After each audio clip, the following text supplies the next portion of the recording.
नमो तस् भगवतो अरहतो सम्मा सम्बुद्धस्। नमो तस् भगवतो अरहतो सम्मा सम्बुद्धस्। नमो बुद्धाय। घर घर बुद्ध, हर घर बुद्ध। आज नागवंशी राजाओं के स्मृति दिवस के रूप में मनाए जाने वाला बौद्ध नाग पंचशील पर्व है। इस अवसर पर हम सब बौद्ध महाविहार खजूरगांव में उपस्थित हैं।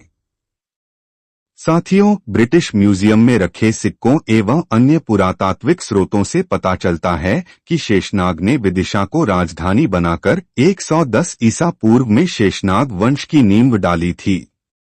शेषनाग का पूरा नाम शेषदात नाग था।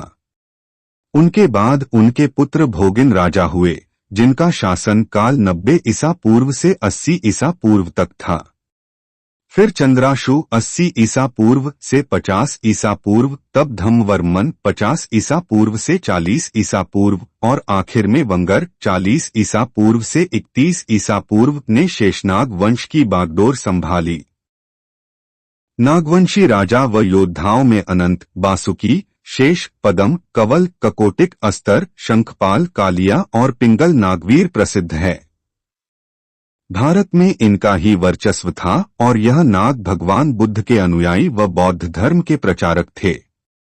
उनका साम्राज्य भारत, यूनान, मिस्र, चीन, जापान आदि देशों में भी रहा है।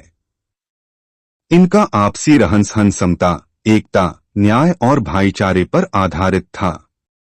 नागपंचमी ये त्योहार दरअसल उन 5 महान पराक्रमी नागवंशी राजाओं की याद में मनाया जाता था जिन्होंने बुद्ध संदेश का प्रसार भारत व भारत पार किया। उनके नाम थे अनंत, वासुकी, तक्षक, करकोटक और 5वां ऐरावत। इन्हीं 5 नाग राजाओं को बुद्ध प्रतिमा में पंचमुखी नाग के रूप में दिखाया गया है।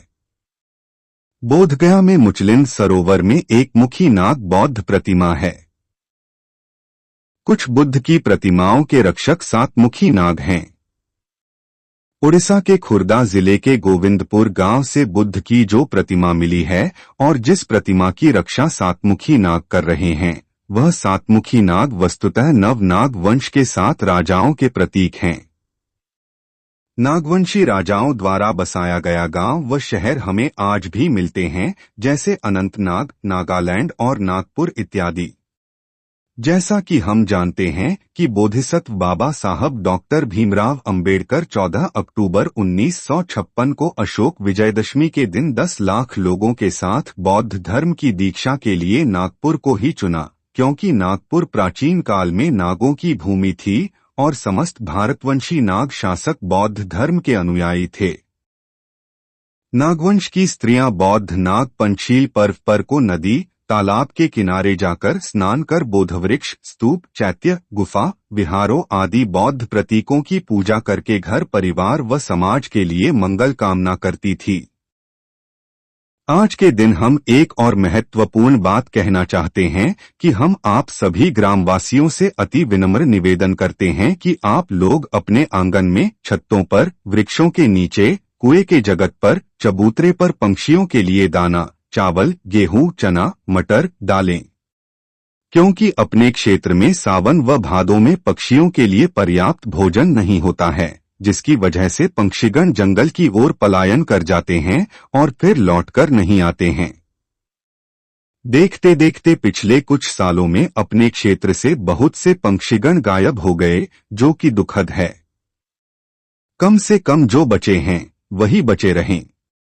आप सांपों को दूध न पिलाएं, क्योंकि रेंगने वाले सांप जैसे जीव दूध नहीं पीते हैं। दूध पीने से उनकी मृत्यु हो सकती है और यदि वे आपको काट लें तो आपकी। खैर, आने वाले समय में हम सब बौद्ध महाविहार खजूरगांव में ग्रामीण विद्यार्थियों के लिए पुस्तकालय बनवाएंगे।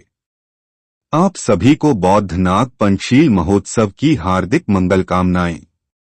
धन्यवाद। गोलेंद्र पटेल।